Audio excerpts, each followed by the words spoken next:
Good evening, everybody. Everybody wakes up all of a sudden.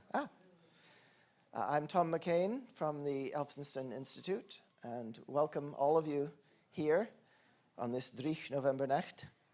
And to those of you sitting in the front row, kudos, very brave, well done. But they are firefighters, so they're used to risky situations. And I'm sure Danielle will make examples of them. So this is the Buchan Lecture, the David Buchan Lecture, named in honor of the first director designate of the Elphinstone Institute, David Buchan, Scottish folklorist who was born and raised in Aberdeen, of St. Combs ancestry, one of the numerous Buchans up that way. And he spent most of his career in Newfoundland at Memorial University and Amherst College in Massachusetts, where he carved out a name for himself as a ballad scholar and a legend scholar in the folklore world. And his appointment at the Institute was to be effectively his homecoming to Scotland, moving back to Scotland at the age of 53 or so. But unfortunately, he passed away just a few months before he was able to take up the post. So, sad story, but a wonderful legacy of scholarship. And we set up this lecture a number of years ago to memorialize him and keep his name sort of in the public eye. We co-produced with Memorial University a collection of his essays as well, so some of his materials are still used in our classes and so on. So it's a nice way to remember him and his work as well, and his connection, his long-standing connection and love for the northeast of Scotland. He took that career with him everywhere he went. He studied northeast of Scotland things wherever he was living. And I know many northeasters, when they go abroad, take the northeast with them. It's very heavy because it's granite, but they do take it with them in their hearts. So I just wanted to talk a little bit about the Elphinstone Institute before we get going with Danielle's talk. Some of you are current students or past students of the Institute, so this will be old rope to you. But maybe one or two pictures you haven't seen before at the very least to entertain you for a few minutes.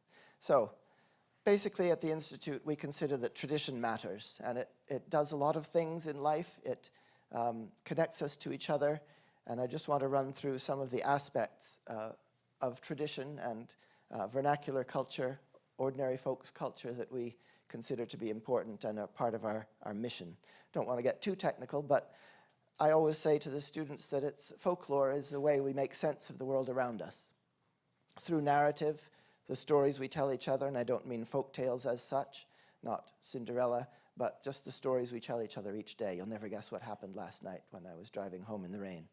I saw the beast of Buchan, this huge cat leapt across the road, or whatever. The skills that we pass around to each other, the different ways of doing things. Sometimes you'll explain to somebody how to do something, and then they'll say, well, that's not how we do it, and they'll show you how they do it. Both of them completely right, of course. And it binds together community through these stories that we tell, while also allowing for individuality, all those slightly different ways that we do things. My aunt and uncle, when they first got married, their first fight was about whether you hang bacon up to drain or you put it on a paper towel. So 2 different family methods of food ways. And so individuality is projected through folklore as well, and our identity is formed by the stories we tell and the things we know and the things we do. We look at everyday life, and that includes language. It's important to take cognizance of where we are in the Northeast here, to pay attention to the Northeast Scots Doric language of this region, and to try and cross that boundary between the university, which hardly ever uses Doric, and the surrounding areas, which do a lot. So we're trying to break down those barriers so that people feel freer to use Doric within the confines of the university. Self-expression, as I said, different ways we express ourselves or tell people a little something about who we are through our cultural productions, like a little Neepy lantern. Community in the individual, how the individual works in groups and also on their own, and comes and goes from those different stages, those different ways of being.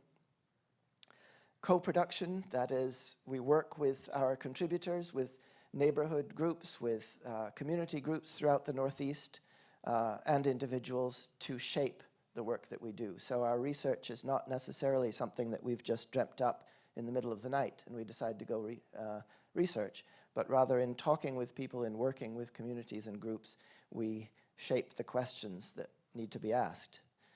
Not necessarily the questions that we want to ask, but the questions that communities want to ask about themselves or about us. Circularity, that's that cycle between communities and us informing our research. We do a little research about something, maybe we publish something, a community group gets hold of that and takes it further.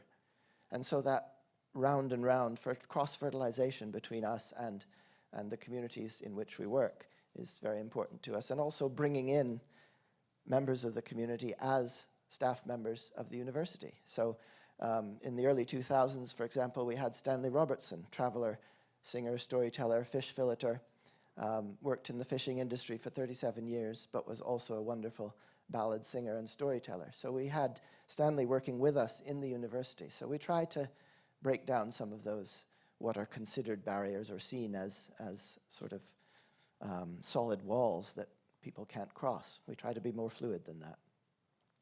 We try to do what we can about cultural equity. That is, that these stories that different people tell in different walks of life are fundamentally equal in value. We try, again, with this crossing of boundaries and breaking down of walls. This is the traveler encampment that we had during the May Festival a number of years ago, in which we built a bow tent, the old traditional style of traveler accommodation, and then a mobile home, a caravan over here. And of course, most travelers these days are settled in homes. But we wanted to show the connection between the old traditions of camping in tents and these caravans. So you drive past on the roadside and you see a bunch of caravans and you think, or you might think, that's just people pitched up there. But they've probably been pitching up there for 400 years or something like that. It just used to be in these bow tents. And so to recognize that continuity is very important. We work with groups like our Home Heim Dom Dom project, in which we did community work in the northeast up in Buchan, bringing groups together that don't normally talk to each other, and we brought them together around skills and crafts and things like that, food, knitting, songs, but it wasn't about learning songs or learning to knit necessarily. It was really about getting people to talk to each other. And when you get people to talk to each other, you increase understanding. And in my experience, when people feel confident about their own culture, they're much more welcoming of other cultures and much less likely to be prejudiced. So if you have a good sense of who you are in terms of identity and your culture, then you can stand shoulder to shoulder with any other. And I think that's an important thing for communities. So we teach ethnology, folklore, and ethnomusicology, and research and promote traditions. We take part in community engagement and work in a sort of partnership way, rather than us parachuting into communities and saying, look at this fabulous stuff we do. Apart from tonight, where I'm saying, look at all the fabulous stuff we do. But you've come to me, so.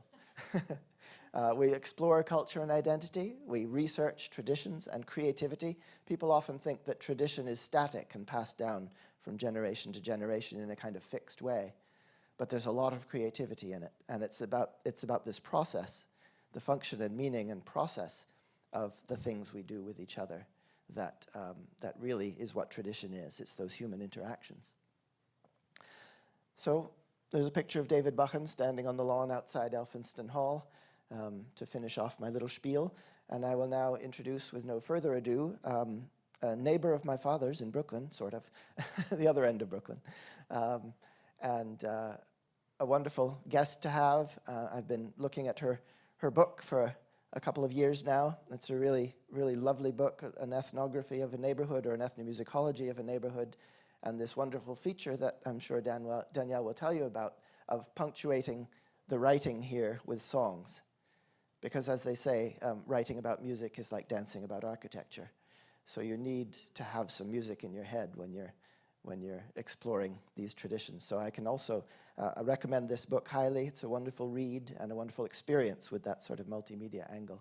And here to give you some insight into her work and the diverse interests and cultural backgrounds and mixtures that she's experienced in her life, I'd like to welcome our David Buchan Lecturer for 2022, Danielle Brown.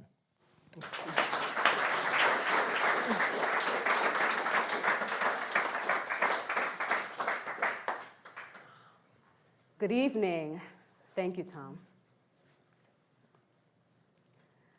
There's a sweet, sweet spirit in this place,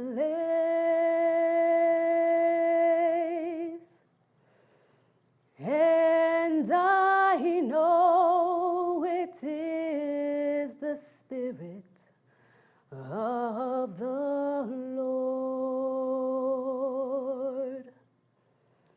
There are sweet expressions on each face, and I know they feel the presence of the Lord.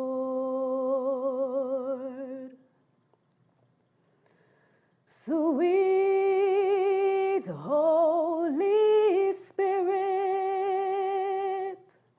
sweet heavenly dove, stay right here with us, filling us with your love. And for these blessings, we lift our hearts in praise. Without a doubt, we know that we have been revived when we shall leave this place. Without a doubt, we know that we have been revived when we shall leave this place. Good evening, everyone. I know I was all serious when I was singing, but I hope that everyone is doing well, especially given the challenges of the past few years that we've all been dealing with. Before I go any further, I'd like to thank Dr. Tom McCain for inviting me to present here in the Elphinstone Institute, for inviting me to come here and give this presentation to you, the 2022 David Buchan Lecture. I start off most of my presentations with a song, and I like to do a joke that I do that because it helps me to get rid of my nerves. And I say, if I can sing in front of you, then I can definitely talk in front of you, right? But I also open with a song to invoke a spirit of openness, especially when giving presentations that focus on social justice in music and diversity, equity, and inclusion. And I say that beginning with a song is a way to open up the space, and by extension to open us up and expose us and allow us to be vulnerable enough to speak our minds while being receptive to new ideas. I also say it's a way of inviting in positive energies and setting a tone. And I often begin with this particular song, Sweet Holy Spirit, because I hope that, as the song says, that without a doubt we would have been revived when we leave this place today. There's another reason that I begin my presentations with song, and that is because I am acutely aware that when presenting in academic spaces where written and spoken word often supersede other forms of expression like song and dance, opening with a song is an opportunity to remember, reclaim, and express my cultural values and affirm the everyday healing powers of music. So as my title suggests, today I'll be talking about remembering and reclaiming folk, not only in academic spaces, but also in public spaces as a means of helping people to cope in a world that, though increasingly modern and technologically connected, finds people mentally fragmented, as well as more isolated and disconnected than ever. So drawing on examples from my own cultural heritage, I will demonstrate, hopefully, the value of folk traditions for navigating everyday life, and I encourage everyone to really consider your own folk traditions and the ways in which they may offer sustenance in trying times. But before I get into the meat of the topic, I'd like to tell you a little bit about me and provide you with some context for the stories I will later share. I think it's safe to say that most people in the field of ethnomusicology came to know of me through my 2020 open letter on racism in music studies. And while I made some mention of my background in that letter, I think it's important to give you a more in-depth peek into my life. So as some of you may already know, I'm the founder and CEO of My People Tell Stories, and I was born and raised in the Caribbean enclave of East Flatbush, Brooklyn. And my parents had immigrated to the United States from the Twin Island Republic of Trinidad and Tobago in the 1970s. And although my parents weren't musicians, music was and has always been an important aspect of my life. I eventually majored in music as an undergraduate at Trinity College in Hartford, Connecticut, before attending graduate school at New York University, where I earned my master's degree and PhD in ethnomusicology with a specialization in the music of Latin America and the Caribbean. And so I often tell people that it was only when I embarked on my graduate school journey that I realized how systemic the lack of diversity, equity, and inclusion in the field of music actually was. So I remember going into the department at NYU to take my music theory entrance exam. So now 2 weeks prior, Dr. Lise Waxer, my mentor, and the reason I had entered the field, had died at the ripe old age of 37. Already upset at her passing, I sat down to take the test, and I was presented with an exam that only tested knowledge on Western art, music, and theory. So there was a chord analysis of a Bach chorale, there was a piano reduction of a Stravinsky orchestral piece, and another item or two that I can never seem to remember. But I got up and I left. I could have taken the exam, and I eventually did without a problem. After all, I was trained in Western art, music, history, and theory, having studied music from ancient Greece and Rome through the 20th century, including music of the Baroque, Classic, and Romantic periods, among others. The exam reflected what I had studied as an undergraduate at Trinity College. However, I had also trained heavily in jazz piano and theory, as well as various styles of Latin American and Caribbean music. And I was wondering, where were those cultures on the exam?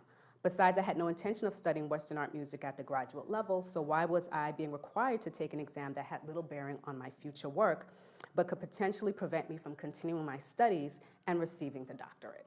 So now at the end of the day, I was prepared to take that exam, but what about the many musicians I know, musicians far more talented than myself, who would not be able to pass such an exam simply because their musical expertise was in another area?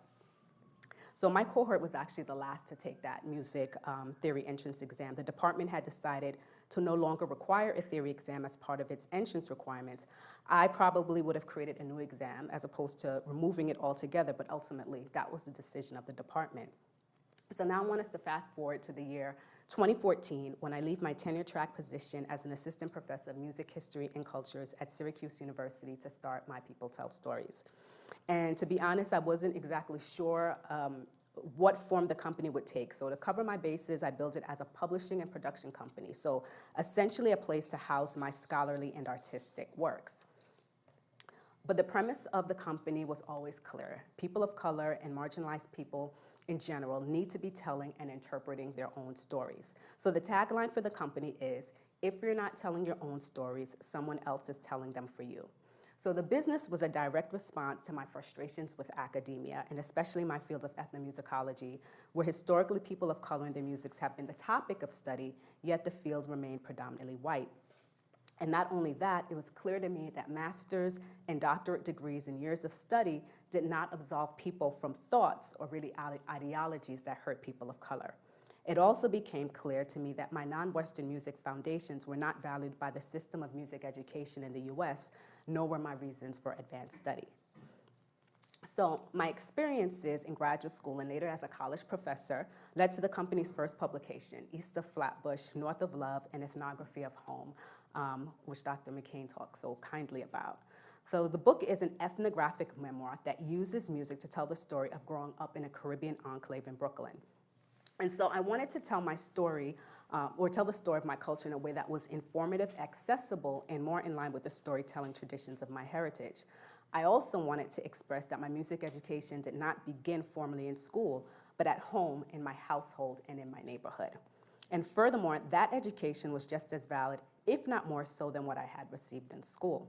But most importantly, I wanted to present my story in a way that humanized myself and others from my culture. I did not want us to be merely as subjects or even objects of study. I wanted us to be seen for who we are, full human beings with stories to tell. I wanted people to recognize that my neighborhood is not a petri dish, but a place where people live their daily lives and go to school, to church, and to the grocery store. I wanted people to recognize that this place is more than the subject of study for academics. This place is my home.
After writing the book, I continued examining better ways of representing myself and other people of color. I became increasingly tired of the same old conversations of diversity, equity, and inclusion, particularly as they pertain to race. It seemed clear to me how and why efforts to diversify the field of music have continued to miss the mark. But it was also clear that for many educators and administrators, those answers were hard to come by. And so I created the Caribbean Music Pedagogy Workshop, or Summer Professional Development Workshop for educators that teaches Caribbean music from a Caribbean as opposed to Eurocentric framework. The program helps teachers to rethink current approaches to teaching music from the Caribbean and beyond, offers strategies and resources to create more inclusive classrooms, and demonstrates how teachers can be constructive allies to their students and colleagues. At some point, I realized that much of my work focused on critically examining the role of race in music, and so I began the Interrogating Race in Music series, which includes workshops and webinars that interrogate how we talk about race in music studies, broadly speaking, interrogate how misguided discussions have hindered our abilities to create diverse, equitable, and inclusive classrooms, and 3, provide solutions to create music programs that are truly diverse, equitable, and inclusive. So since then, many people have come to know me for my work at workshops and presentations on diversity, equity, and inclusion in music. And I often tell people that I never had any intention of doing this type of work for a living. Now, why? Because like many who study music, I wanted to teach and perform music, not spend my life justifying why my music or my people's music is worthy of study. And while I do this work out of necessity, the real work has always been in telling the stories of my people, not for the purpose of representation, though that is important, but for the purpose of passing down vital cultural knowledge. So in 2015, when I published East of Flatbush, North of Love, it was very much about remembering and reclaiming my cultural heritage in ways that were not just valuable to Western academics, but most importantly to me and my people. So in the preface I wrote, and I'll quote here, "To say that writing this book served as a sort of therapy for me would be an understatement. Yet it was not the kind of project that allowed me to effortlessly abandon the norms of the discipline in which I had been enmeshed for several years. I fought myself the entire way. I was, and still am, fighting an ideology of colonialism and imperialism that is so entrenched in our culture and really across the globe that it is not easily discarded. At times, one has to be hypervigilant to detect its presence. Through this project, I was trying to retrieve myself from years of Western education that threatened to promote cultural amnesia. I was trying to decolonize myself before there was nothing left to colonize. There was an urgency to complete this project that was rooted in a certain terror that one feels when one's very existence is threatened. I had to prove to myself that I exist, and not because someone else had given me permission to exist." So part of the decolonization process involves remembering and reclaiming aspects of the culture that have been devalued or even eradicated from the conscious mind. Because although the colonizing process begins with physical warfare, it is sustained by a psychic warfare, most often promulgated through illusions. And so during the remaining time, I'd like to talk about illusions, particularly in the hypermodern and technological world in which we live now, and how some of the folk stories of my heritage passed on for generations offer wisdom for navigating life in these times. So what is an illusion? So you all don't know me, but if you knew me, you would know that I love working with basic dictionary definitions. I overdo it sometimes, so I'll try not to do that here. So I pulled just a few definitions, those I deemed most relevant to our discussion from the Merriam-Webster Dictionary online, which describes the word illusion as a misleading image presented to the vision, optical illusion, something that deceives or misleads intellectually, hallucination, a pattern capable of reversible perspective, a fine, plain, transparent bobbinet or tool, usually made of silk and used for veils, trimmings, and dresses. So according to these definitions, illusion can be thought of as something meant to deceive or mislead, cause doubt, as in the second definition, or veil, as suggested by the last definition. While the definitions don't really offer, per se, a purpose for illusions, I'd like to offer a few for consideration as we move through today's topic. So the purpose of illusions, very simply, to mess with your head, right? So that's to confuse or cause doubt, to control, and to gain power. In chapter 4 of my book, titled Of God, Ghost, and Obia, I talk about all things supernatural, from God Almighty to Obia, a word used in the Caribbean to refer to what is known more popularly in other parts of the world as black magic. There are many functions of Obia which center on the ability of a skilled practitioner to manipulate nature to achieve some sort of desired outcome, sometimes for good, sometimes for bad. Some of the more terrifying uses of Obia include giving people the ability to transform into supernatural beings, often with evil objectives. Two of these beings for whom the use of illusions is part of their malevolent power are the Sukuyan and Lajablis. And before I go into telling you about the Sukuyan and Lajablis, I'd like to mention as a sort of aside that the term Obia generally has negative connotations. However, as I mentioned earlier, some of the abilities of an Obia practitioner may be used for quote-unquote good purposes, or rather, there are people who know how to manipulate nature in the service of helping people without doing harm to others. So the Sukuyan. In Trinidad and Tobago, as well as other parts of the Caribbean, Sukuyan is a word that means bloodsucker. According to Lise Weiner, who has written extensively on language in the Twin Island Republic, the word Sukuyan is of Senegambian origin. In chapter 4 of the book, I talk about the Sukuyan and my father's personal experience with one as a young boy. The Sukuyan is usually described as an old woman who, through the use of evil magic, sheds her skin, transforms into a ball of fire, and travels at night to people's homes to suck their blood.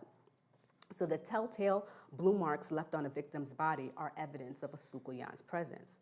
Although the Sukuyan is generally a member of the community, they're not easily identified because they shed their skin and change form.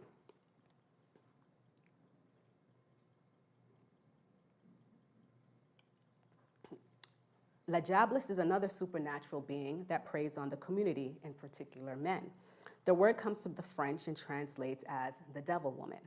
As a child, my father would tell the story of his maternal grandfather's encounter with Lajablis, a beautiful woman who ensnares men with her charms and whose supernatural powers and diabolical intent are revealed only by the cloven hoof that substitutes for one of her feet. And so you'll see here, fairly normal foot, and then here you'll see the hoof. And here, this is Tracy Sanker Charlot, who's performing the Lajablis as a traditional mass or masquerade competition as part of the 2016 Carnival festivities. So again, here you're seeing this kind of hoofed foot there. Both the Sukuyan and the Lajablis conduct their activities in shadow. The Sukuyan operates under the cover of darkness and outside of her human skin. The Lajablis is said to encounter men on desolate roads. Stories of both are found in areas of the country where lights and people are scarce, allowing them to operate with less fear of exposure. And while the stories of the Sukuyant, the Jobless, and similar beings abound, many people believe that they are things of the past. My dad once expressed that supernatural beings like the Sukuyant and the Jobless no longer exist. When I asked him why not, he stated, he said all these things used to happen under the cover of darkness. With the advent of electricity, a lot of these things have died out. I didn't quite buy that excuse when he said it to me, although my maternal grandmother, who's had her own experiences with the supernatural, once made a similar claim. She said that there's a lot more physical light and enlightenment in the world, so people don't do such things as frequently. So while that may be true, I argue that the Sukuyant and the Jobless are still very much present in the world, if not in a literal sense, then surely in a metaphorical one. And it would be worth understanding the lessons of these two stories, that is, of how to overcome the Sukuyants and the Joblesses of the world.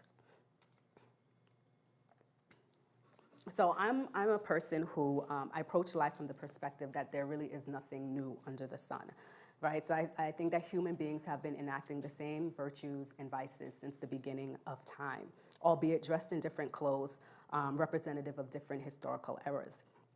So the stories of the Sukuyant and the Jobless, to me, are timeless, and similar stories are found in various cultures throughout the world. I would imagine there are definitely similar stories of the Sukuyant here, and the Jobless, can find them in various forms. So aside from some questionable and problematic gender associations, which we may be able to talk about afterwards, and these questionable and problematic gender associations should be understood within appropriate historical context, we can think of both the Sukuyant and the Jobless as genderless archetypes that persist to this day. And regardless of whether or not one believes that the literal Sukuyant or Jobless still exists, there are lessons that can be learned from the stories told about both. So over the past few years, I really found myself being increasingly interested in the topic of illusions. And again, while the world of illusions is not new, we're living in times in which illusions run rampant in many ways due to scientific and technological innovations. So with respect to the latter, the advent of the internet and later social media platforms have created spaces, and I sometimes say perhaps better considered vortexes, where illusions have opportunities to thrive. And it's in these spaces where they see the archetypes of the Sukuyant and the Jobless operating in modern form. And so these are just kind of very simple definitions, which, probably go into a lot deeper, but I suggest that the archetype of the Jobless just refers to a person, group, or system that creates a false persona or image and intentionally deceives others for some sort of gain. So in the case of both the Sukuyant and the Jobless, illusions and deceptions work best in shadow, right? Which relates not only to the physical darkness of night, but also to anything that is hidden or veiled, like a fine, plain, transparent bobbinet or tool from our earlier definitions. The anonymity of the internet is a shadow under which we hear the term dark web and other covert activities flourish. In contemporary society, we see the archetype of the Jobless, for example, in the catfish, a person who creates a false online persona in order to deceive others for personal gain, or in the myriad of filters that people use to alter their appearance online. We see it in the increasing use of cosmetic plastic surgery, as well as the growing use of makeup not merely to enhance, but rather to transform the faces of everyday people so that they may attract any number of things, including people, wealth, and attention. And just kind of as a short aside, what people can do with makeup nowadays is really amazing. They can really transform their entire faces so that they look like someone else, right? That's another discussion, but I couldn't resist saying that. So the Sukuyant archetype, the archetype of the Sukuyant refers to a person, group, or system that drains one of money, resources, so food, clothing, shelter, etc., physical energy, and time. And this list is not exhaustive, but just indicative of some of the most common ways that a person's energy can be drained.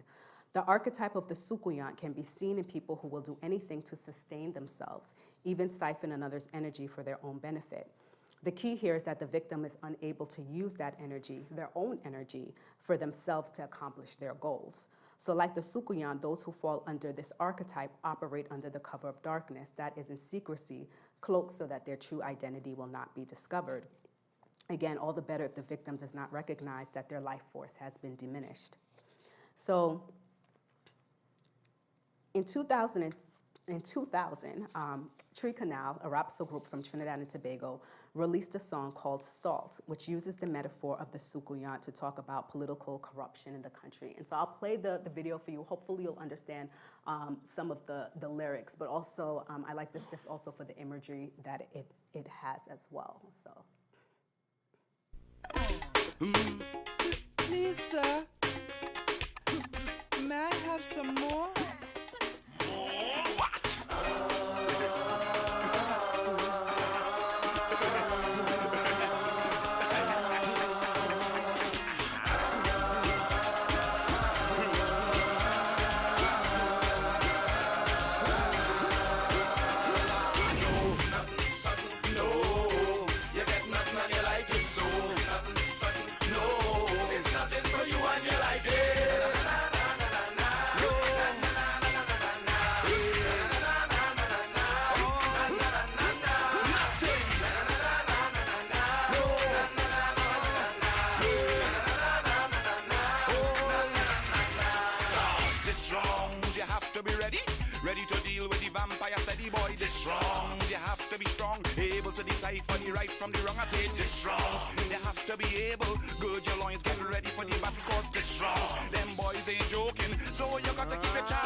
Very brazen, flying any day with the pockets laden.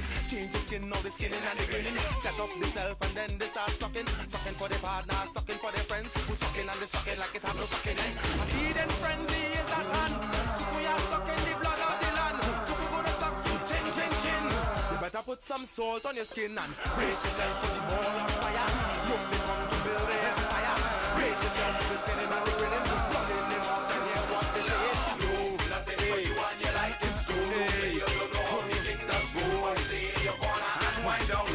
You get nothing and you like it so. Nothing is something, no. It's nothing for you and you like it so. Nothing is something, no. You get nothing and you like it. Nothing.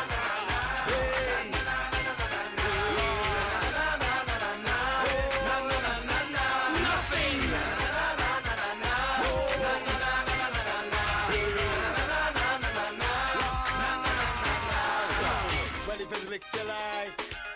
Then take licks, and if it blows you like, then take blows. Draco's coming in a big bloody bag. Draco's coming to put out your life. Draco's coming to cleanse your heart. Mash up the place, divide it in half. Hey, you going with all that money, boy?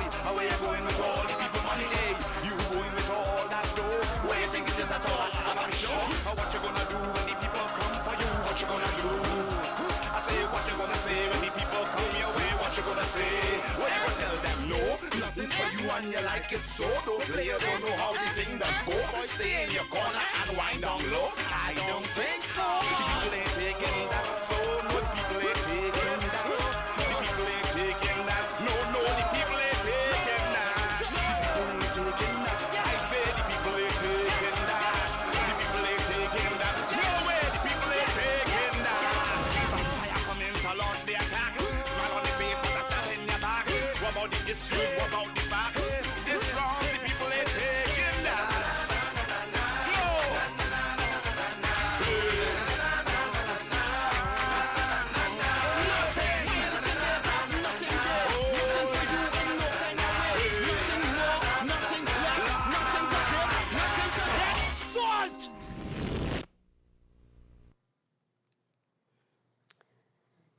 In one verse, the artists sing of modern-day Sukuyans who come in, quote, all kind of guises, not to mention a range of sizes, utilizing the latest devices, these days Draco's full of surprises.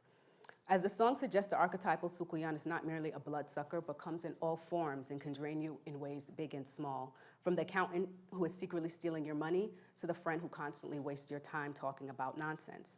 Time wasters are a particularly insidious type of Sukuyan, although in many ways all archetypal Sukuyans fall under this category. In modern times, social media companies are particularly adept at this form of metaphorical blood-sucking, algorithms that do not so much feed people information as they suck their time and attention to the point that it is detrimental to their ability to lead productive lives. One of the more poignant points of the song is that today's Sukuyan is very brazen, with no problem revealing their true form. The artists sing, just the other day, not long ago, them Sukuyan in the night used to glow. But nowadays, Suku very brazen, flying in the day with their pockets laden. Change the skin, now they're skinning and they're grinning. Set up the self and then they start sucking. Sucking for their partner, sucking for their friends. Suku sucking and they sucking like it have no sucking in. A feeding frenzy is at hand. Sukuya sucking the blood of the land. Suku gonna suck you tin, tin, tin. You better put some salt on your skin. The last line, a suggestion to put some salt on your skin, is understood by those listeners who have knowledge of the Sukuyan. The artists are telling the people to protect themselves with salt. That is the only thing that can destroy a Sukuyan.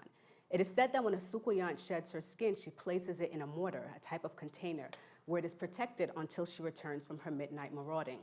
However, if salt is poured on top of the skin before she can slip back into it, the skin will shrivel up. Like any parasite without a host, the Sukuyan will die. In stories about the Sukuyan that I heard growing up, there was often a sense of pessimism. This was because either the true identity of the Sukuyan was unknown, or even if the identity was known, it could not be proven. Both scenarios made overcoming a Sukuyan difficult. But remember that my father, maternal grandmother, and others often suggest that literal Sukuyans no longer exist, or at least are in much smaller numbers with the advent of electricity and the creation of large bustling cities. In the past and to this day, where you will hear the most stories of obia taking place are in rural areas and small villages where lights are scarce. So in both a literal and metaphorical sense, we can say that the way to overcome illusions is by literally bringing them to light. But in order to bring illusions to light, one has to be able to identify them. In both the story of the Sukuyan and the jobless, there is a tell, that is one or more ways of knowing or uncovering the illusion. In the case of the Sukuyan, it is said that the Sukuyan cannot resist counting rice grains. So in an effort to identify the Sukuyan, villagers would throw a sufficient amount of rice grains on the ground so that the Sukuyan, compelled to pick up each one, would not make it home before the sun rose and would thus be caught and ultimately destroyed with some salt on the skin. As we've seen before, the jobless's true identity is revealed by her cloven hoof. Although I did not think of it as such at the time, my open letter was in many ways about breaking the illusion that we have overcome the issue of racism in music studies, especially in my field of ethnomusicology that appears to be allied with people of color. However, if anything, the story of the jobless warns us that all that glitters is not gold. We have been living during times in which we pretend that we have made progress without recognizing how the more things change, the more things stay the same. And while bringing things to light will encourage some to stop engaging in harmful activities, others will continue to operate, going deeper into their secrecy, putting on better, more elaborate masks. We see the archetype of the jobless operating within DEI initiatives in the form of beautiful-looking policies and other performative actions that seem to be moving the dial in a positive direction until we look deeper. I've seen million-dollar initiatives thrown at projects that allow people of color to quote-unquote speak in their own voices, essentially tell our own stories. However, the fruit of such labor is still archived in and belong to institutions that largely do not serve people of color. In another scenario, people use the names of people of color and other marginalized people who do they not know in order to gain clout and access to certain spaces. In both scenarios, the archetype of the Sukuyan is also visible as institutions of power and people siphon the energy of people of color in ways that ultimately weaken them as a collective. I'm sensitive to how positive, powerful ideas and movements are co-opted by those who, like the Sukuyan, hide in plain sight and drain them of their time and energy, or who, like the Jabalists, seem to be beautiful, forward-thinking people, but really are weapons of destruction. So how do we discern the truth? I say look for the tell, right? There will always be at least one. We have to pay attention and sometimes set traps. Do they pick up rice grains? At other times, we have to dig deeper, like with the Jabalists. Don't be so caught up in the part that looks good that you ignore the hoof staring in your face. Again, dig deep, go beyond the surface. In this world of sound bites and filters, what happens when we remove the surface layers? What lies under the skin of the Sukuyan? What is hidden beneath the clothes of the Jabalist? Illumination involves removing the blinders that you have about others and perhaps most importantly yourself. But perhaps the most important question is, what do we do when we have seen the light? How do we handle the deception and the deceiver? Towards the end of Salt, Tree Canal sings, a vampire coming to launch the attack. Smile on their face, but a stab in your back. What about the issues? What about the facts? This round, the people ain't taking that. The last line is a reference to Can't Take That by Rapso pioneer Brother Resistance, who tragically died last year. That the people ain't taking that is a reminder that we, the people, have agency. One of the things that I appreciate about the work that's being done here at the Elphinstone Institute is the appreciation of folk cultures, not only as something to be studied for academic projects, but something that is lived and has value. In preparation for my presentation, I learned a bit about the Elphinstone Institute. And in the intro to one of the Buchan lectures that I listened to on the podcast, the speaker states, quote, "The Scottish tradition of education did not get in the way of oral tradition, and to think of them as opposites is a mistake because people have both. People are able to read, they're able to write, and they can have oral traditions as well. They're symbiotic, they're mutually supportive traditions," end quote. Although you can now find stories of the Sukuyan and the Jabalist in written form, including in my book, East of Flatbush, North of Love, I first heard these stories from my father, who repeated them to me and to my siblings and me throughout our childhood. My dad continues to tell the stories when prompted, and we listen just as eagerly today as we did when we were children. And while these stories are interesting to hear, they also have immense value for navigating life. I believe this is why it is important to remember and reclaim folk, everyday people and their cultures, people whose stories like the Sukuyan and the Jabalist often get relegated to myths rather than important life lessons. I'd like to end by reading one of the stories that I tell in chapter 4 of East of Flatbush, North of Love. And just to provide you with a little bit of context, the story begins with me excitedly telling my dad about a tale that I had just been told by my maternal grandmother. The story is about a man who has obia worked on him, and subsequently, he goes around the island of Trinidad driving an imaginary car. My dad immediately identified the man as Mahal and informed me that everybody knows about him. He's a legend.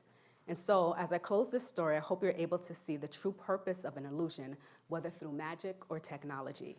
And I hope that you are reminded that the solution to so many issues in society can be found by simply remembering and reclaiming folk. So I'll read from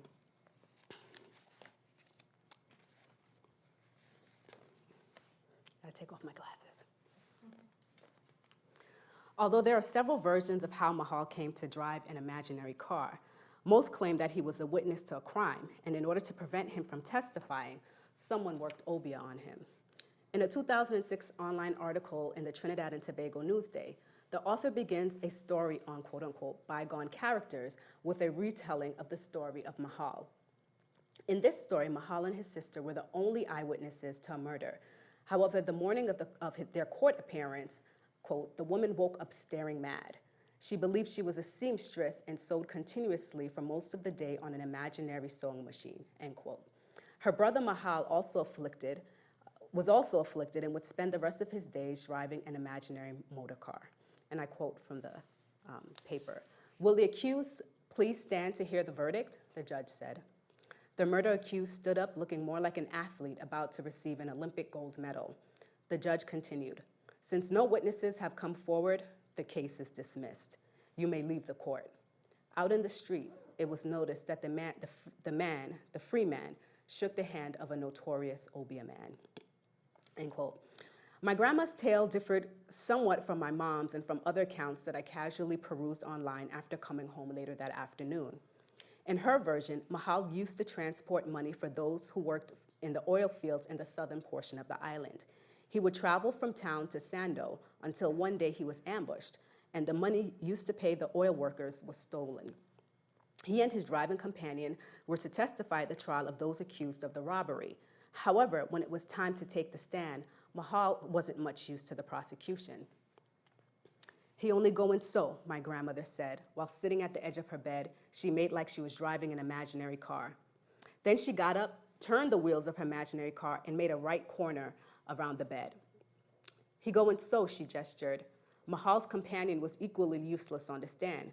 When it was his turn to testify, he only making like he's chucking coconut, my grandmother said, as she pretended to use a long pole to get coconuts from a tree.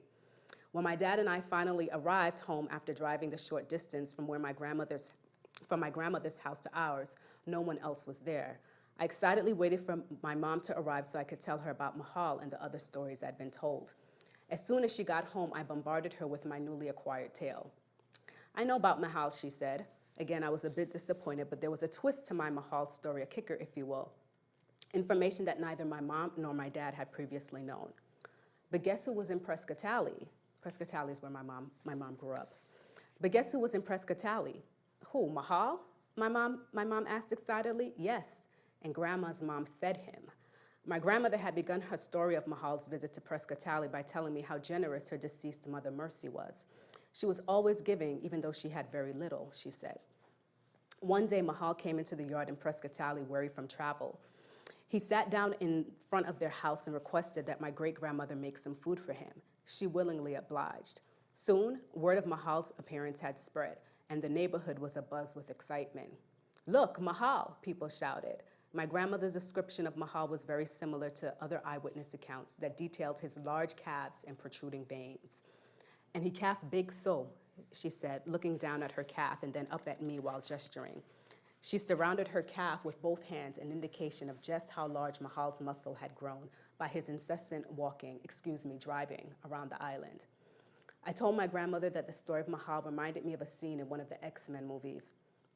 Towards the end of the film, in the moments before she dies, Wolverine's girlfriend, Kayla Silverfox, a mutant with the power of tactile mind control, condemns a man named Stryker to a lifetime of walking.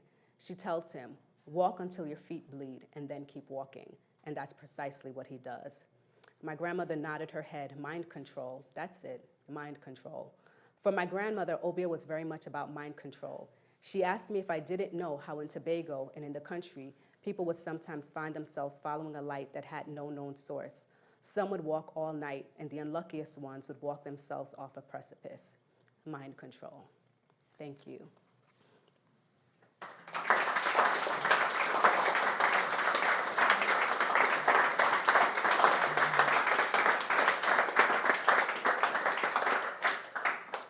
Thank you for being an attentive audience. And before, I think we have a Q&A.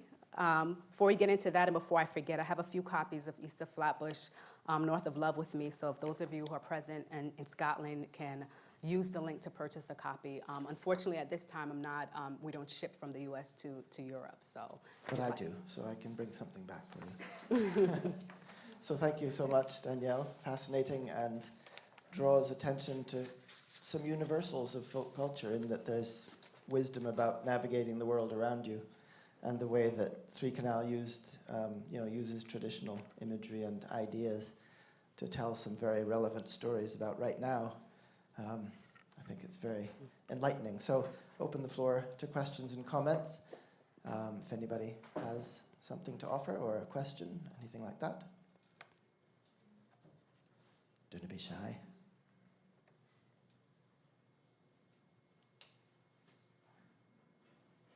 Yes, Simon. I'm just wondering if you had come across, because you talked a little bit about social media being, I can't remember which one you compared it to, the Buchan or the Javelin, but I wonder if you've come across any sort of examples of these figures or the Trinidadian heritage or anything like that doing sort of morphing or developing or new forms of Trinidadian heritage, etc., being sort of fostered and shared online? Because I have this sense from my own work that it's not all a horrendous and that it can be, there's a lot of creativity, there's a lot of kind of new heritage, if you like, that draws on old heritage. I just wondered if you had seen any of that.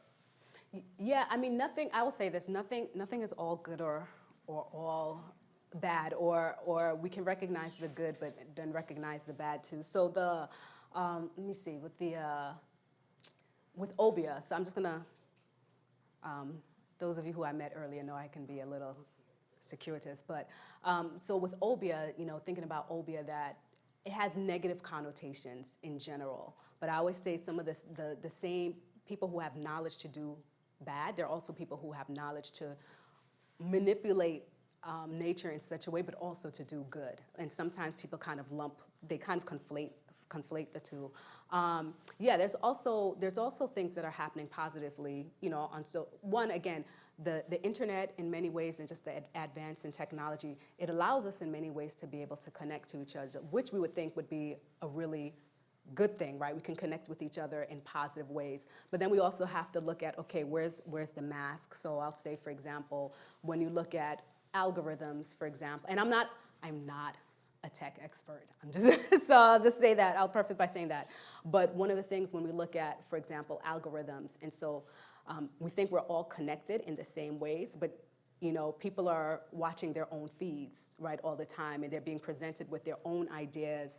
If you do a search for Sukuyan on your phone, all of a sudden, Sukuyan is just, you're being bombarded with everything about Sukuyan, and so sometimes people, the messaging ends up being wrong. We start getting messaging that actually can potentially disconnect us.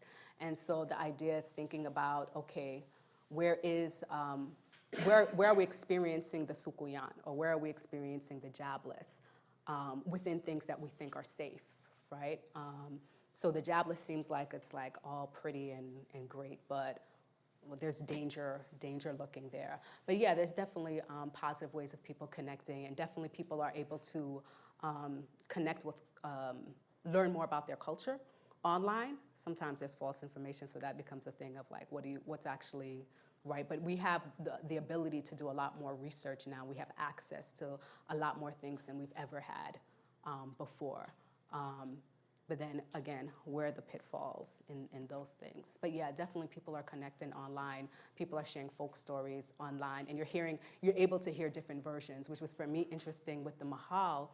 My grandmother had one version, but then there were lots of other different versions that people had like online that they shared. And so you see like the commonality, okay, where's the commonality in this, or where can we add to what we already know, and things like that. So, thank you. Two-edged sword then. Right, yes, over there. Yes. So you were talking about Trinidadian stories, but so here is someone else from the Caribbean, and you recognize the story, but from another part of the Caribbean. So would you be able to tell how much is shared between all the Caribbean, or how much, and how different as well it could be?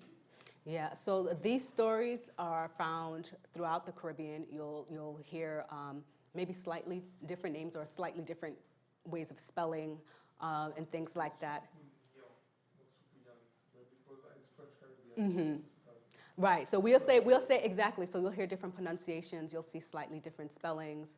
We say Sukuyan in Trinidad, but again, like we got some French heritage, but everything kind of morphs differently. And but you'll find also, the Sukuyan story is really kind of like a vampire story, right, that you'll hear in other parts in Europe and things like that. So yeah, you'll hear similar stories. I remember actually talking with someone from the Ivory Coast, and he said to me, wow, these stories, survived, the Atlantic, and he said, because we have this story too. He called it a slightly different name. My French is not that great, but it was a different name. It wasn't actually the same word, but it was the same story, and so for me, that's in many ways, this is why I like, the quote-unquote folk stories that some people say are myths. And I'm saying they're all over the place. And so, there has to be some kind of ring of truth. That's my thinking, to all of them. yeah, found all over. And, you know, slight variations, but most of the people who I've talked to from the Caribbean who have similar stories, you know, they have them. In Cuba also, I've talked to people about some of the, well, not the Orishas, but I've talked about, but we have Orishas in Trinidad too, and again, other parts of the Caribbean. But I've talked to them about some of these stories, like the Sukuyan, the Jobless, the Lagahu, things like that, and they have it's the same, right? The same story under a different name. Sometimes the names are remarkably similar. So, but yeah, all throughout, which I like. That's something that kind of connects, you know, connects us. Thank you. Yeah, Nick, and then Brenna. Oh. Yeah, as you've seen in the past few days, I guess, Aberdeen's got a wide variety of different people from around the world and strong local culture as well. And there's lots of small organizations, big organizations, and community groups that are working on various projects to sort of tell their own stories, to share their own culture within their own communities and out with their community. And I guess I was just wondering, based on your work with My People Tell Stories, do you have any advice for people who work in those contexts? Anything that you might be able to, sort of a general thoughts about sharing their stories with people here, or with people in their own communities and people out with those communities? Just any lessons that you've learned from your own work, I guess. Yeah. Well, I mean, I just think it's important for people to actually do the work of sharing the culture, because I do think there's vital knowledge that you can pass on, but I also feel that when people know about their own culture, as Dr. McCain mentioned, people can develop self-esteem, and it's affirming to them, right? And you can stand tall and stand proud, and not be less bullied by other people as well. And I think also be able to embrace other people, you know. So one of the things that at the beginning of the book, I say something to the effect that, you know, my mom has always said you should be proud of where you're from, you know. And for me, anytime I'd ask someone, oh, where you're from, you know, I never really liked when they'd say, oh, I'm from a small town outside of, you know, No. Put your town, put your city, put where you're from on the map, because if you don't tell someone, no one else is going to know, right? And so I think it's just important for people to, I don't even want to say maintain culture, because culture is always evolving, but really kind of value your upbringing and the things that you learned, you know, growing up, and just be willing to share that within your community, because even younger, I always say younger people sometimes, you know, especially, you know, children of immigrants sometimes, you know, don't want to know their parents' culture, right? Because everybody has a different reaction. It's just like, you know, oh, my parents, you know, they're old and their culture and da-da-da-da, and sometimes they want to fit in other places, and particularly in areas where their culture is not represented very strongly. And I say, even if they don't want to learn about their culture, they'll recognize the value of it later on, in terms of being able to, again, stand firm in who they are and know who they are. There's value in that, and I think that's for just everyone across the board. People should really be able to know who they are and be proud of it, right? Yeah, so thank you.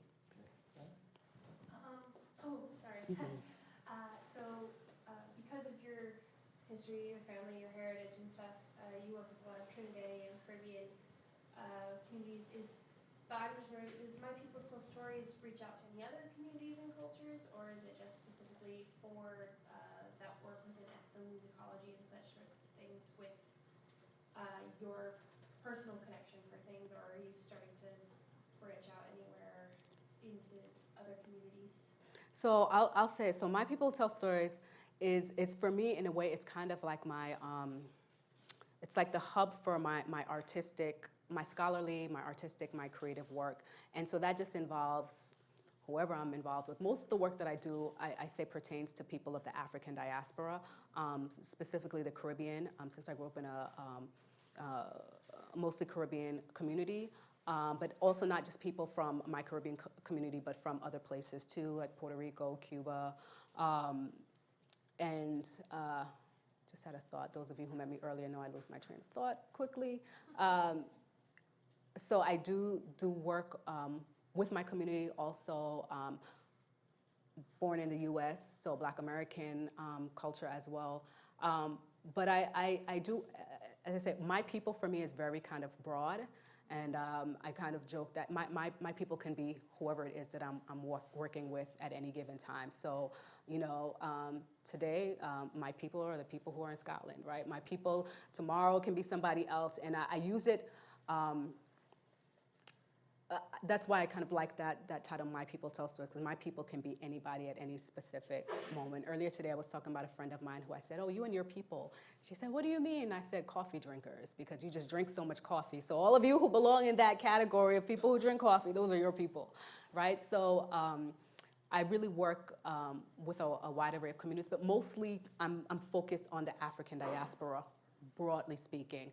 And if I want to be even more specific, mostly within the Caribbean and the United States to a lesser extent.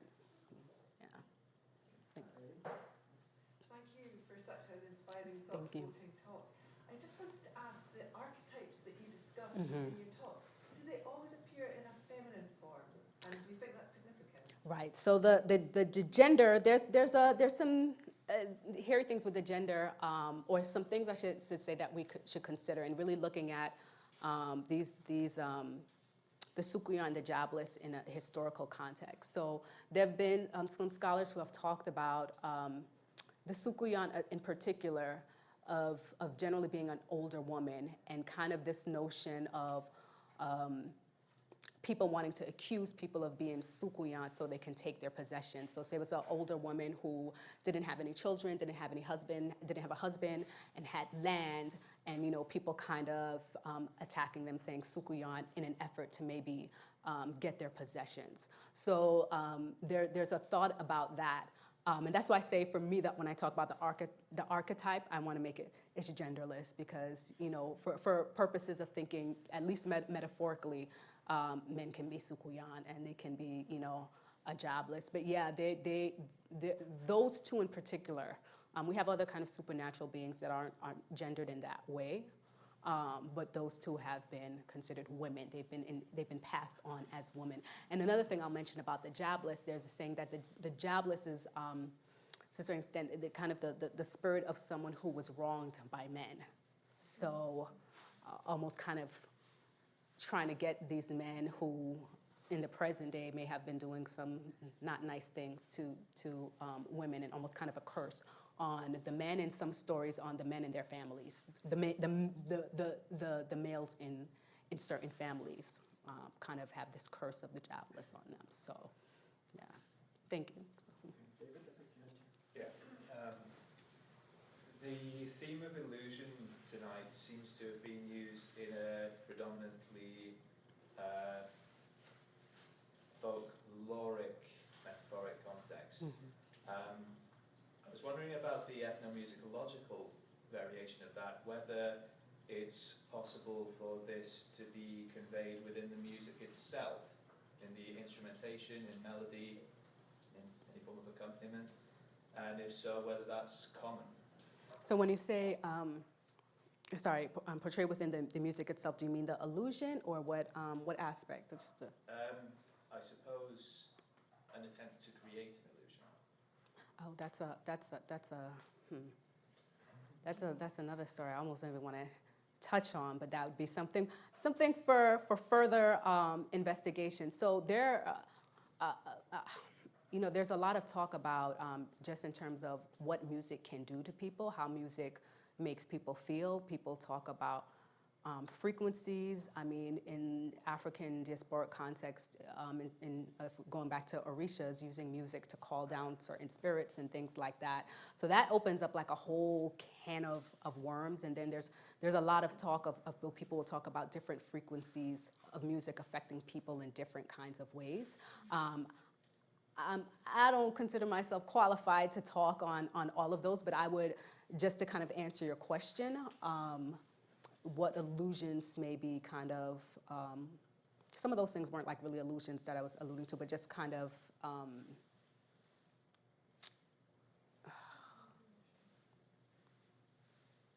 what people take on from music. That's not quite illusions to a certain extent, but that's when you ask that question, that's what I thought of. So I don't know if I can really go deeper on that. That's something I have to sit and kind of mull over and think about, but it's definitely something to think about. So thank you.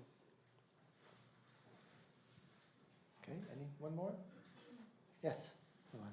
I kind of have two questions. Mhm. I'm sure you didn't pick a random song. I'm sure you picked that song on purpose. So if you can have a brief idea about the song and why is it related to the topic. And the other thing, you mentioned that the older generation seem to think of the characters and the stories as if they were realities, and I'm sure the other generations are not in that situation. Or I'm interested to hear how you see that between generations. Okay, so the first part in terms of the song Salt. So actually, I had forgotten about this song, and when I was kind of preparing, I said, what song do we have on Sukuyan? Do we have any songs specifically on Sukuyan? And I was like, I forgot about it because it's from 2000. And so I said, okay, I'll use that one. There are other songs that kind of more readily come to mind when I think about Obia and certain things. But this song in particular, I love Tree Canal. They're a group that they're always talking about social issues and politics, and I always feel like they're kind of right on the money. So this song is like, it's from about over 20 years ago, but they're talking about corruption within Trinidad society. And there's one line where he even says, it's politics as usual, right? Instead of politics as usual, and just showing that how people how politicians are in the government, they're sucking people, mentally, physically, like emotionally, with their deception. And so I thought this was a really kind of great song. I know we didn't really get too much into like all of the lyrics, but and I also liked it for the visual of just showing the fireball. Because people will talk to people about the stories of the Sukuyan, and people say, yeah, I see the fireball. And everybody talks about seeing the fireball in the sky, right? And just kind of the imagery that they were showing there. So how I see it, and granted, I have no statistics on this, right? But my general sense is people in Trinidad, we believe and I conclude myself, we believe these things. And I talk about the book, My Dad's Experience, and these are stories that I've heard growing up. There's no reason for me to believe that my dad is lying to me, that he didn't actually have this experience, right? He, again, will say now, these things don't happen as much, and he'll say that. And so I'll just give you quickly, I'll talk about the story with my dad where he was a child and he was staying at his maternal grandmother's house. There was known that there was a Sukuyan used to stalk her. She laid him out on the floor and put a white sheet over him. And I've heard the story a zillion times, but the time when I asked him before I wrote the book, he said, and there was a full moon. And I said, Dad, you're just adding that just, to be dramatic. There was no full moon previous. He said, no, it was a full moon. And he said, that's how she was able to see what happened next. So she laid him down and put a white sheet over him. And then she came back, and through the moonlight, she saw that there was a trail of blood from the sheet. The sheet had blood on it, and it was a white sheet, and then there was a trail of blood leading from the sheet to the door. And so the thought was that his blood didn't agree with the Sukuyan, and the Sukuyan was vomiting the blood up. And so I told my dad's a pastor, and I said, see, Dad, I said, that's how we knew you were going to be a pastor. You have this kind of send them back to hell kind of like blood, And so, and he has countless stories. And these are stories that you'll hear again in other parts of the Caribbean. And you'll hear it, and people have also written about it, talking about these supernaturally large animals that appear. And this is not just in Trinidad. These stories, I heard these stories first from my dad, and later on hearing, either doing through research or hearing from other people, these same stories, and not just in Trinidad, but other parts of the world. So there's really kind of no reason for me to doubt I know it sounds fantastical to people who didn't kind of grow up in the culture, but why would I not believe my dad? Is my dad a pathological liar? Dad, are you? Like, where's the camera? But seriously, it's something that many people believe, many people have had supernatural experience. I talk about some experiences that I've had myself. Am I going to doubt myself?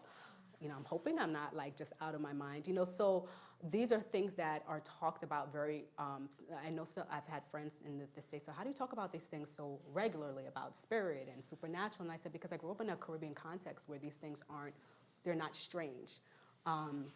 The lights thing, you know, I thought when my dad first told me that, I said, Dad, I was like, you just don't believe because of lights? And then my grandmother, my mom's mom, kind of said the same thing. And so that's why I was thinking again about this notion. She talked not just about physical lights, but actually like enlightenment in terms of people, their minds being enlightened, their hearts being enlightened. And I will say, when I was in Trinidad, I want to say this might have been in 2017, I was out in the countryside with one of my dad's aunts. And I remember, and it's pitch black out there, you know, pitch black at night. And I remember hearing dogs barking. And I said, that's not normal. I said the way that they were barking, it seemed to me like something supernatural was going on. And people have said that too, you know, when dogs howl in certain ways, but it was really kind of eerie. And I said, no, I said I'm gonna stay inside and just, you know, hang out here.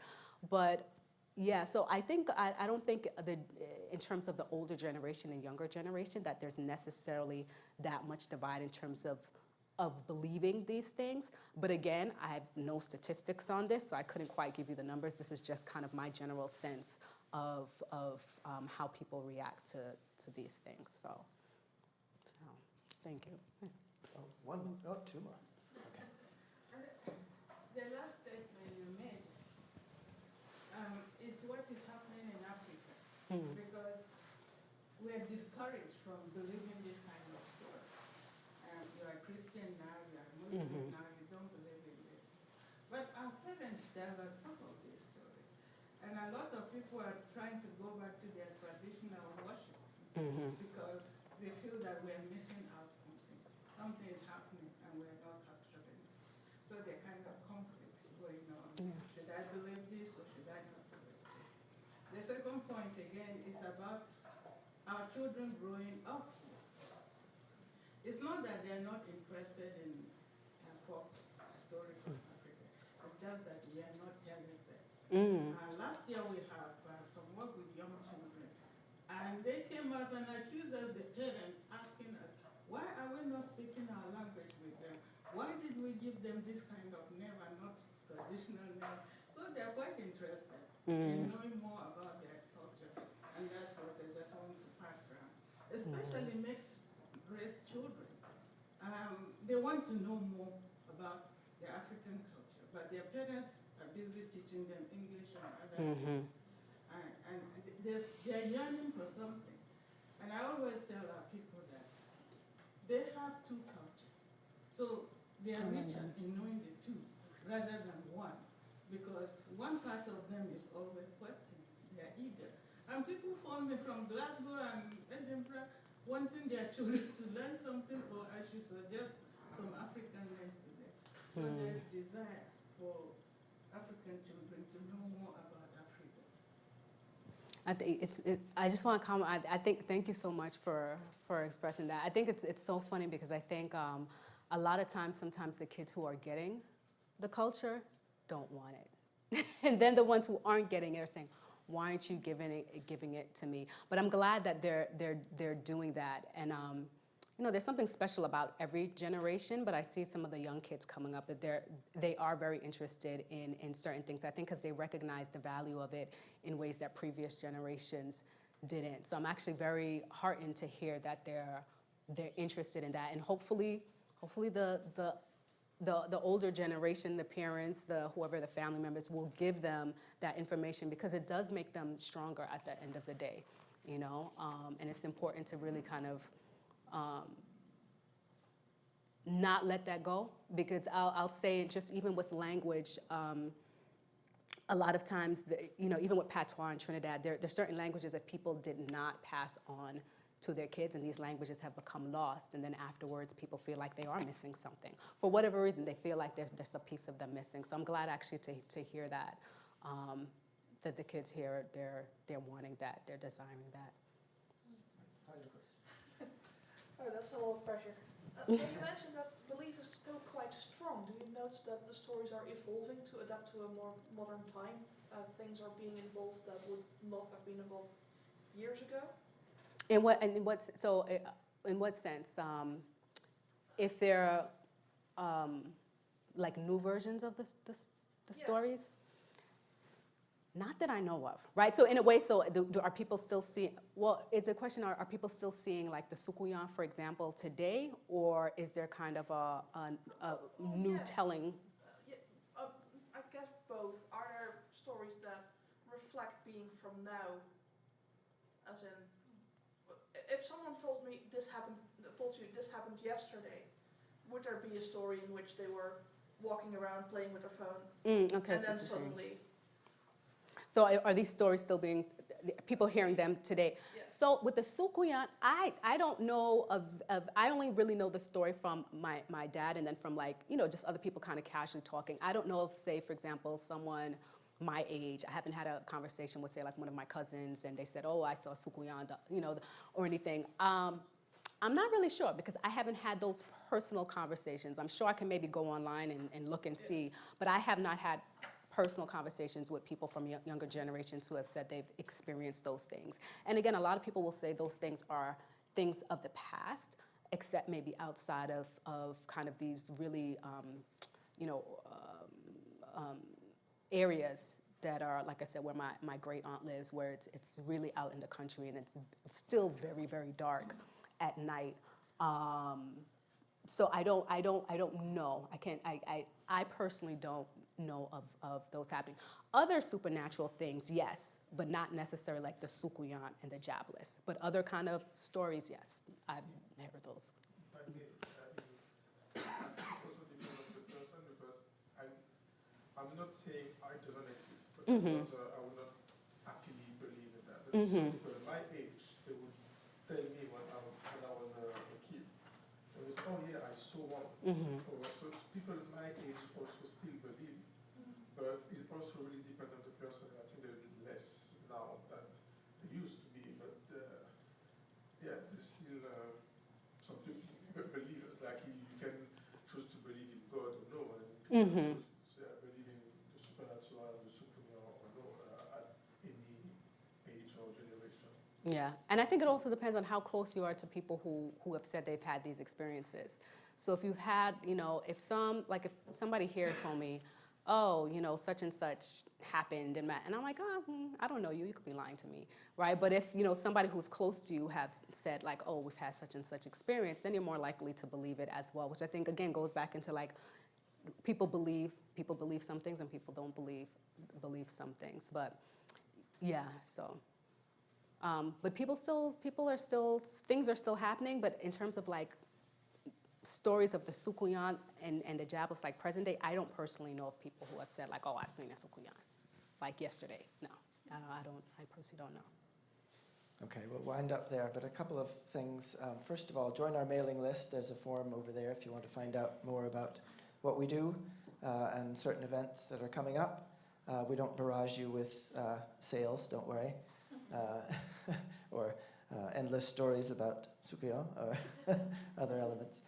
So please join our mailing list, take away the leaflets with you, and also join our MLit and do an MLit in ethnology and folklore. Everybody should do one. It's the least you can do. And please join us for smoked salmon and oatcakes back here, tea and coffee. So stay around for a little while and have something nice to eat, courtesy of Yugi Salmon, the oldest smokehouse in Britain. So we have a chance to converse and maybe speak to Danielle. And I would recommend also her book. She has about 6 copies there. Add some more. Do get a copy. It's a wonderful, not just read, but experience, because it has playlists of songs to read with each chapter.